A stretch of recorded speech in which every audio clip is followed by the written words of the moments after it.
సద్గురు పులాజీ బాబా ఛానల్లో వీడియో చూస్తున్న ఆత్మీయులందరికీ నా యొక్క నమస్కారములు. నవజానా చా జీవన్ సుఖి. పరమహంస సద్గురు పులాజీ బాబా. నవ ఇంద్రియాలను అదుపు చేసి వాటికి కావలసినవి ఇచ్చి వాటిని శాంతింపజేసి దశాద్వారంలోన మనసును స్థిరం చేయడమే దసరా అవుతుంది. నవరాత్రుల ఉపవాసం అంటే ఇదే అర్థమిస్తుంది. నవ ఇంద్రియాలను అదుపు చేయడమే ఉపవాసం. 10వ రోజున ఉపవాస దీక్ష విరమణ చేయడం అంటే సమాధి స్థితిలోకి దశాద్వారంలో మనసును స్థిరం చేసి దుర్గాదేవిని అనగా మనలోని కుండలిని శక్తిని దర్శించడమే దసరా అవుతుంది అంటారు బాబాగారు.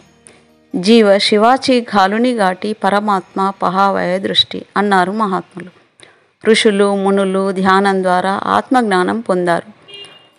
ఆత్మజ్ఞానం నుండి తత్వజ్ఞానం, తత్వజ్ఞానం నుండి విశ్వజ్ఞానం, విశ్వజ్ఞానం నుండి విజ్ఞానం తెలుస్తుంది. విజ్ఞానం ద్వారానే కదా ఈనాడు మనిషి ఎంతో ఎత్తైన శిఖరాలను అధిరోహిస్తున్నాడు.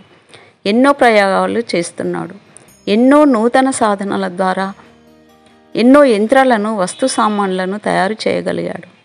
ఈ శరీరము నాశవంతమైనదని మరవకండి. దీనిని నడిపించేవాడిని మర్చిపోయారు. శరీరంనకు ఆభరణాలు ధరింపజేసి సుగంధ ద్రవ్యాలు చల్లారు. కానీ ఈ శరీరానికి ఇచ్చిన రంగు ఎక్కడిది? ఏ దుకాణంలో నుండి తెచ్చారు? కళ్ళు, ముక్కు, నోరు ఇవన్నీ ఎక్కడి నుండి వచ్చాయి? ఎవరిచ్చారు? ఆలోచించండి అంటారు బాబాగారు. ఈ నేర్పించే యోగ శిక్షణ తరగతులు కేవలం శరీర ఉన్నతికి మాత్రమే ఉపయోగపడుతుంది. కానీ ఆత్మ ఉన్నతి కాదు.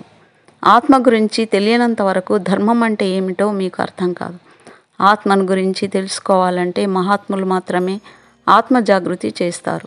అప్పుడు సహజంగానే ధ్యానం గురించి అర్థమవుతుంది. మహాత్ముల దగ్గర శిక్షణ తరగతులకు వెళ్ళవలసిన అవసరం లేదు. మంచి చెడు పాప పుణ్యాల దిశను నిర్దేశించే దుర్భిని మీ చేతిలో ఉంది. ఆ దేవుడి చేతిలో లేదు కదా. ఏది చేయాలన్నా మీ ఇష్టం అంటారు బాబాగారు. విద్య ఏ విధంగా అందరికీ సమానమో అదే విధంగా జ్ఞానం కూడా అందరికీ సమానమే. ఆ భగవంతుడి విషయంలో ఏ ధర్మ గ్రంథాల్లో కూడా రక్తపాతం చూపలేదు. హింస చేయమని లేదు. ప్రేమ భూతదయను చూపమన్నారు. ఎవరి మనసు బాధించకూడదని చెప్పారు.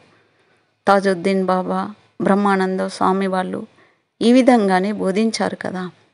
మందిర్ మస్జిద్ తోడో ఖురాన్ పురాన్ కో అగ్లావో లేకిన్ కిసీ కా దిల్ మత్ తోడో అనగా ఏ మహాత్ముడు కూడా చెడు చేయమని చెప్పరు, హింస చేయమని కూడా చెప్పలేదు. అందరూ ప్రతి ఒక్కరిని తిడుతూ వచించారు. దుర్మార్గం ఏ మహాత్ముడు కూడా క్షమించాడు. మంచి చేయమన్నారు కానీ చెడు చేయమని ఎవరు చెప్పలేదు అంటారు బాబాగారు. బాబాగారు అంటారు, నేను ప్రతి మహాత్ముడిని నమ్ముతాను. వల్లి బాబా అని బుద్ధ సమాజం అతను ఒకరుండేవారు. ఒకసారి వారిని చూశాను.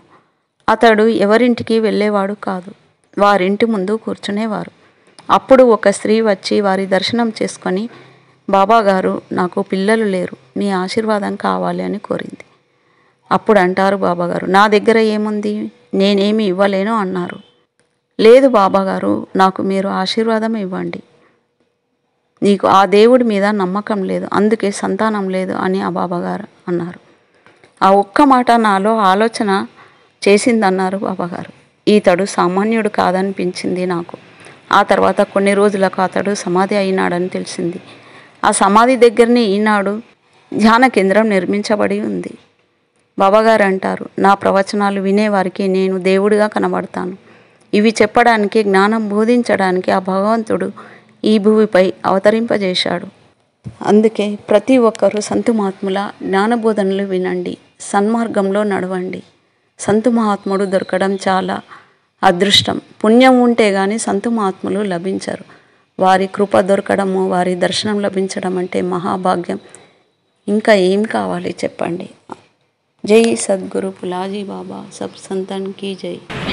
जिथं धर्म आहे तिथं हिंसा नसतो. जिथं धर्म आहे तिथं हिंसा नाही. जिथं धर्म आहे, जिथं सत्य आहे, सत्य आणि धर्म तिथं कशाचीच गरज नाही. तलवारीची नाही, काठीची नाही, कशाचीच नाही. जिथं ईश्वर आहे तिथं पाप होणार नाही. तो अविनाशी आहे, निराकार आहे, आमच्या पुराणात लिहून आहे. मग तो खातो कसा? देव खाते कसा? घटाघटामध्ये ईश्वर आहे, त्यानंच त्याच्यामध्ये राहून त्यानंच खाऊन घेईल का? देव माझ्यात राहून मलाच खाईल का देव? मला विश्वास आहे, अविनाशी आहे, तो आहे, कणाकणामध्ये भरून आहे. तुम्ही बेशक करा, बेशक आहे का, पण माझं जे बोलणं आहे मी हेच बोलणार. तुम्ही मानू नका या गोष्टीला. जिथं हिंस आहे तिथं काही नाही, खरी बुवाबाजी है. तुकाराम महाराज देखील म्हणा, ऐसे कैसे झाले भोंदू कर्म करुणी म्हणती साधू, अंगा लावून आराख डोळे झाकून करती पाप, दावे वैराग्याची कळा विषय भोगवतो सोहळा. तुका म्हणे सांगू किती दळवतो याची संगती. हे लक्षात ठेवा. तुम्ही काहाला केले हे पुरावे आमच्यासाठी? ह्या जगामध्ये हे भ्रम झाला आपणाला. गाडगे महाराज म्हणला, येड लागले जगाला देव म्हणते भलत्याला.